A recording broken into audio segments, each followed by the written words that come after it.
The sound you hear is what some experts claim to be a Bigfoot scream.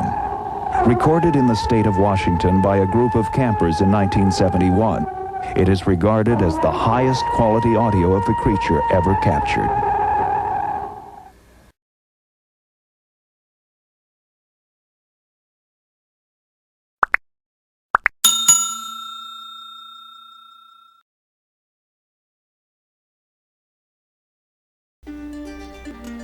Hello!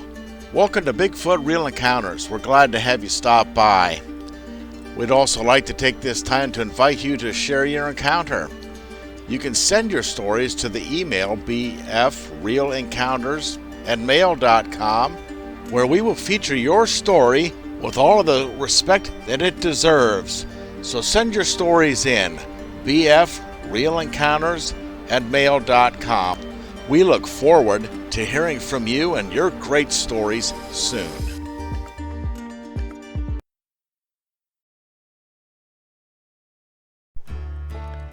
Hello everybody, welcome to Bigfoot Real Encounters. This is Chris, your host, and we're back today again with some more encounters about Bigfoot. We're going to stick to the Northeast United States, and today I thought we would look at the state of Maryland. Yes, Maryland has had some Bigfoot encounters reported. I come across a newspaper article that I thought would be interesting, and this actually came from the Baltimore Sun newspaper. And let me see, the date is August 1st, 2000. It's an article written by Laura Barnhart. The headline of the article says, "Policemen, Workers track roaming 12-foot creature. It got away before they could tell if it was bear or something else." And we'll begin reading what the article says about this. I think you'll find it interesting. Anne Arundel County Police looked for a mysterious 12-foot creature yesterday, but it's unclear whether an officer and witness spotted an animal, or maybe, they joked, the imaginary Loch Ness monster from the Severn River. A police department spokesman confirmed a report of a strange sighting in Hanover just after midnight yesterday near the Arundel Mills Mall construction site. But witnesses said the 12-foot tall, upright, black thing ran past them so fast they weren't sure what it was. Construction workers who were napping in a van called police, who dispatched an off-duty officer working security at the mall site to investigate. The workers, who had fled to a nearby fast food restaurant for safety. I'm sorry. You go to a fast food restaurant for safety? I'm sorry, that's just really funny to me. Anyways, they were reluctant to return to the construction site with the officer, said Sergeant Joseph Jordan. But the workers finally agreed to show the officer where they had seen the creature. After a brief search, the officer found a footprint about 15 to 20 inches long, Jordan said. Officers contacted the State Department of Natural Resources, which reported a recent sighting of two bears near Interstate 295, Jordan said. However, the print seemed rather large and long for a bear print, police said. When the workers and the officer later caught another glimpse of what appeared to be the animal near a pond also on the site, the workers ran, police said. The off-duty officer stayed and reported seeing two animal-like eyes in the dark, though he couldn't tell what it was, police said. In case the creature was a bear, the officer continued to stay in the area it was last seen, occasionally shining his spotlight around the pond, Jordan said. About 3 a.m., the officer saw what appeared to be an animal lying on a hill near the pond, though it's unclear whether it was the same animal spotted earlier, police said. The officer blew an air horn several times, but it didn't jerk or move at all, Jordan said. Anyone who sees a large animal should keep a safe distance and immediately call 911, Jordan said. Police do not believe it was a person. It had fur, Jordan said. But he said whatever it was disappeared before the mystery could be solved. Wow, there you have it with one of the largest newspapers in the Baltimore area, the Baltimore Sun newspaper, and police talking to them about what they encountered. And from descriptions, the large footprints and the creature being approximately 12 foot tall and a lot of fur or hair on it, it does sound like what we're all familiar with, doesn't it? That's really something else. In the city of Maryland, near Baltimore. What town was it? Okay, it was Hanover. All right. In the city of Hanover, near a mall construction site. How interesting. So let's take a look around Maryland and see if there are any other Bigfoot encounters to report. Before we move on to another encounter here, I do want to take this time out to encourage you to like, share, subscribe to my channel, and do hit that bell notification icon down there so that you are notified when another video is uploaded and published. Check out the links in the description below and make comments down below also. Get to have some conversation with some of the other people who view the channel, and who knows, maybe some information might be shared in that method. It's a good way to get some information out there and maybe even start up some friendships or hate ships. I don't know, but anyways, it's there for you to use. So let's take a look here in Harford County, Maryland, back in 1993 in the month of September. And now this one reads, first of all, this is my first time I have ever come forward in writing about this incident that took place approximately 20-some years ago. Now that's something I would just want to interrupt myself here. A lot of people really hold on to these stories. And sometimes if they have people with them that share the same stories, they don't talk about them with each other even. It's some type of a strange thing. I know that I do listen to Steve Isdall's channel, The Facts by HowToHunt.com, and he's noticed the same thing and mentioned that in some of the stories reported that people a lot of times lose touch with each other and don't bring up the subject anymore. It's an odd thing when witnessing these things. So anyways, let me continue here. This says, myself, my uncle, and a few hunting buddies frequented a 68-acre parcel of land in Street, Maryland. One day we were conducting target practice, sighting in our guns, for the upcoming hunting season. It was a warm, sunny day, and off in the distance, one of us noticed movement in a wooded area across Broad Creek. It appeared that there was a large, dark silhouette walking back and forth in the foliage. Every time it walked back and forth, it would stop and grab hold of a large tree and began to shake it. Keep in mind, this was a calm, warm day, and no other trees were moving because there was no wind. I thought it was very unusual behavior and must have taken an enormous amount of strength to be able to shake a tree of this size. I peered through my 4X rifle scope to examine the object more closely and observed it to walk upright and was covered with dark brownish hair. Its head was large, and I could only observe the upper half of the body. When it turned, its arms appeared to be long and muscular, and I could see that its back was very muscular too, and had a V shape to it, which led me to believe that this was no bear. It seemed to be agitated that we were there. After about 15 to 20 minutes of watching it, we decided to leave and never spoke of the incident again. Yeah, see, there's that not talking about it again. Isn't that's just really something. So, yeah, let me go ahead and continue here. Additional things. In October, just after dusk, that same year on the same parcel of property, my uncle was walking from the dirt road area through a grassy area down a hill to the barn. I heard him yell and call out to me. I came running, thinking he had fell down, and I observed him on the ground with his tools scattered all over the ground.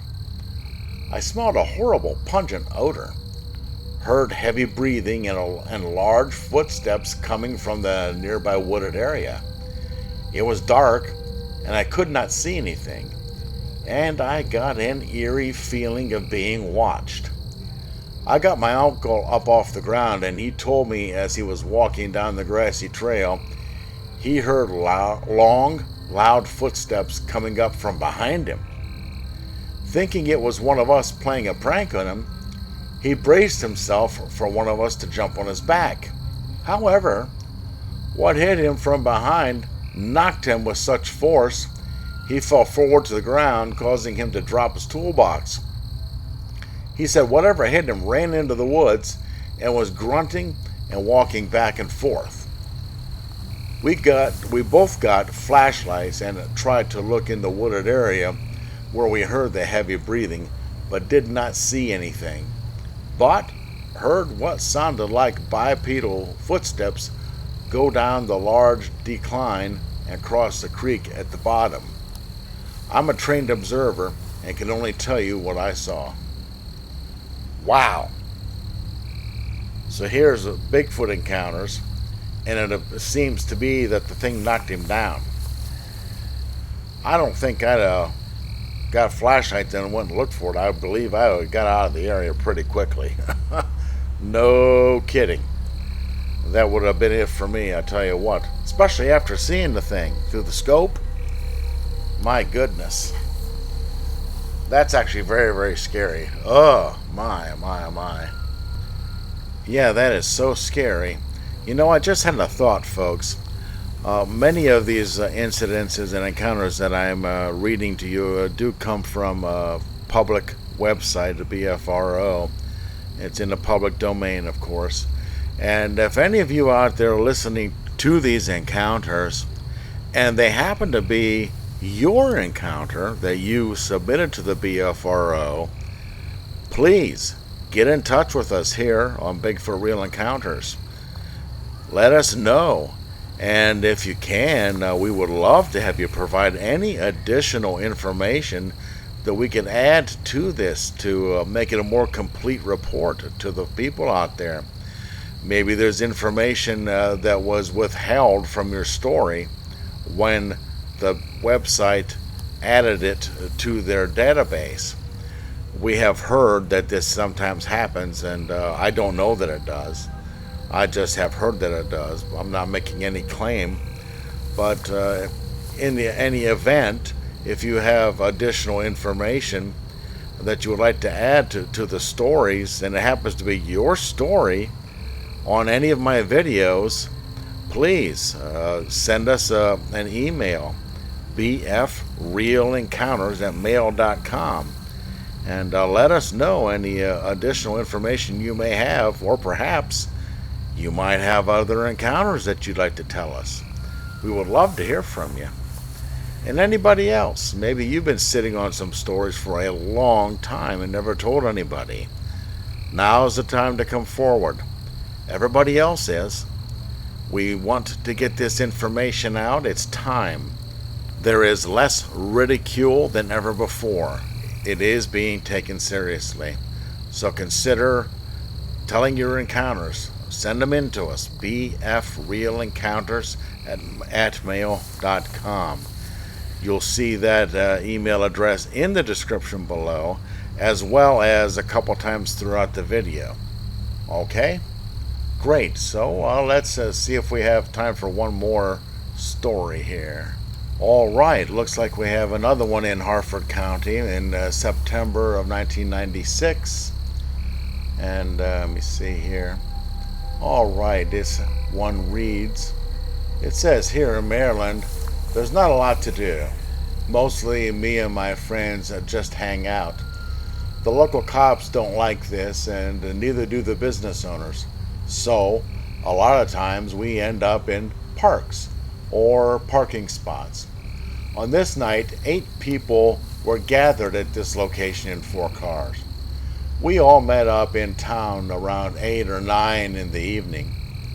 The cops decided too many people were gathering and chased us off. One local drinking or partying spot is nicknamed the Lodges. Basically, it's Gunpowder State Park, a well-known local fishing hole. The subject to Indian-related ghost stories and a middle-of-nowhere spot in the middle of civilization, we decided to head there.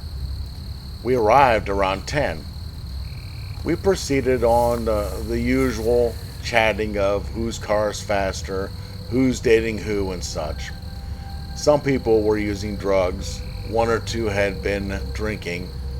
Me and my friend Tom and Jason were not on this night. We all sat pretty quietly in our cars.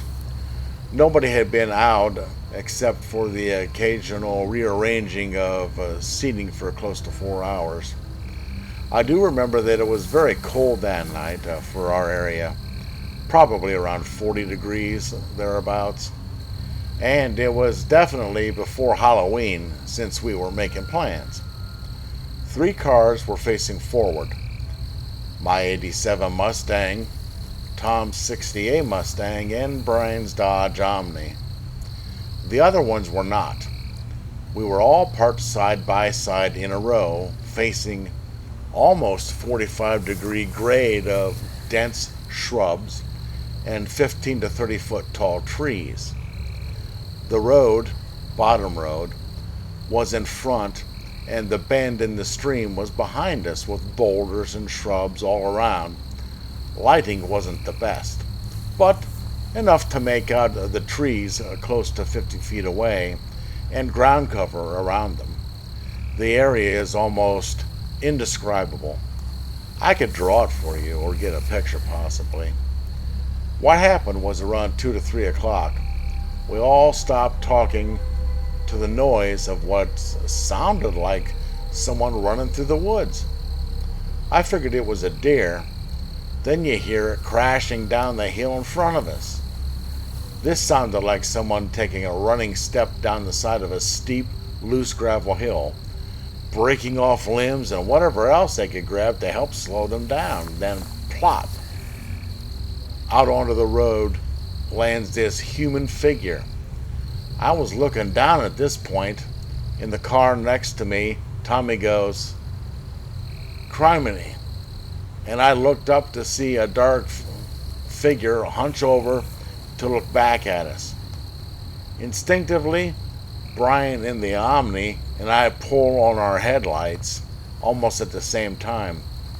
It was still a little hazy from the stream behind us, and all I personally could make out by the time my eyes refocused was what looked like a humanoid figure, close to 8 feet tall, sprinting away from us. I can still distinctly remember the sound of it running away, exactly like someone running barefoot on blacktop or concrete, a slapping noise. I unfroze and got out. So did Tommy and Brian. We walked up the road a little, and I felt really weird. At this point, the last word spoken was Tommy's "Criminy." We all got into our cars. We sat there for about 10 minutes.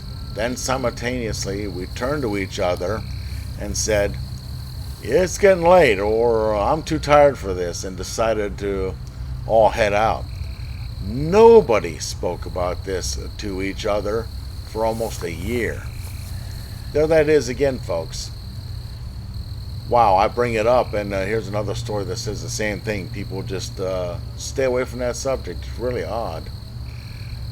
Anyways, some people that were there still won't talk about it willingly or in front of others. Honestly, I thought it was a gag at first. There's also a lot of Indian ghost stories tied to the area because of an Indian graveyard. I don't know what it was. I don't care. All I know is that it was not a man, and it sure as heck was not a deer. If you guys can explain it any other way for me, that's fine. But I have at least 6 other witnesses I can get a hold of for you. A lot of time has passed since this has happened, and a lot of construction has happened also. So if it was what you guys are looking for, it's long gone by now. But after the fact, I have heard a few other sightings like this, including a set of footprints less than 5 miles south of the area and within a year of our encounter. The area is Bottom Road and Laurelbrook Road in Falston, Maryland, Harford County, Baltimore County, just inside the boundaries of the Gunpowder State Park. Wow. I think he knows what it was. That's why he went to this website and chose it. And here's people not really wanting to talk about it again. That's an odd thing when it comes to dealing with these creatures. And the fact that it was near Indian burial territory is another common factor with these things. Jeffrey Lilly has given some stories. One of his first encounters was on an Indian mound in Ohio. And there was stories concerning this, and he actually encountered rock throwing and other things going on there also. So wherever there's ghost stories and Indian burial grounds and this type of thing, and it seems to be that there's also going to be some Bigfoot sightings in the area. All those things seem to kind of be connected for some reason. And we keep sharing these stories and encounters, and we get the facts all together by sharing our stories of all these eyewitness encounters that have actually happened. And we'll put the things together so that we can figure out what's going on here. Anyway, I would like to encourage you to send in your stories. bfrealencounters@mail.com. Remember to like, share, subscribe. Check out the links in the description below and leave some comments also. Until the next one. Once again, another great story. Thanks for tuning in. Please share your encounter. Email us, bfrealencounters@mail.com. Your story is very important. We will treat it with the respect that it deserves. Also, be sure to smash the like button, share, and subscribe. Thanks once again. We look forward to hearing from you soon.